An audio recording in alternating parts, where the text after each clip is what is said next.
హోటల్‌కెళ్ళామంటే ఇడ్లీ బావుంటది. ఇడ్లీలోకి సాంబార్ బావుంటది. ఇడ్లీ కోసం పోతున్నామా, సాంబార్ కోసం పోతున్నామా అనేదైతే మనకి తెలీదు. మొత్తానికి కర్రీస్ బాగుంటాయనే మనమైతే హోటల్‌కైతే ఎళ్తాము. హోటల్‌లో సాంబార్లకి ఎందుకు ఆ టేస్ట్ వస్తదో తెలుసా? లాస్ట్‌లో అయితే ఏమేస్తారనేది లాస్ట్ దాకా చూడండి. అదేమేస్తారనేది. ఇదొక్కటిగానే ఏసినామంటే సాంబార్ టేస్టే వేరే లెవెల్‌లో ఉంటుంది. ఇప్పుడు ముందుగా సాంబార్‌కి ఏం కావాలో కూరగాయలన్నీ కట్ చేసేసుకొని, అలాగే పప్పు కూడా ఉడకబెట్టుకొని, చింతపండు నానబెట్టుకొని పక్కన పెట్టుకోవాలి. ఇప్పుడు ఒక దబర్లో అయితే కొంచెంగా నూనె పోసి, కావాల్సిన తిరగమాతలన్నీ ఏసేసి, అలాగే మనం కట్ చేసిన కూరగాయలు అవన్నీ ఏసుకోవాలి. కొంచెం సాల్టు, కొంచెంగా పసుపు, కారం ఏసేసి కూరగాయలని బాగా కలుపుకోవాలి. పాతకాలం పద్ధతిలో ఇలాగే చేసేది. ఇప్పుడు కాకపోతే అంతా కుక్కర్‌లో ఏసేసి విజిల్ పెట్టేత్తే పెట్టేస్తున్నారు. అలా కాదు ఇలా చేయాలి నేచురల్‌గా సాంబార్ అంటేను.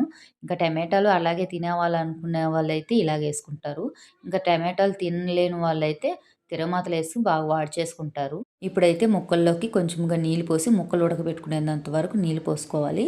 ఇప్పుడు చింతపండు నానబెట్టుకొని గుజ్జు తీసి పక్కన పెట్టుకోవాలి కలుపుకొని. అలాగే పప్పు కూడా ఎనుకొని పక్కన పెట్టుకోవాలి. ఇప్పుడు ముక్క ఉడికిందా లేదా అని చూసుకోవాలి.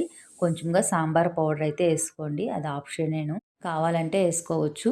ఇప్పుడైతే పప్పు ఎనుపుకున్న దాంట్లో చింతపండు కలిపి పోసుకోవాలి. ఇలాగ గట్టిగా ఉండేటట్టుగా కలుపుకోవాలి. ఇప్పుడు ముక్కలు ఉడికిపోయినాక దబ్బలు నలిపి చూడాలి. ఇలా మెత్తగా ఉడికిపోయినాక పప్పు కలుపుకుంది ఇలా పోసుకోవాలి. ఇది అసలైన సాంబారు.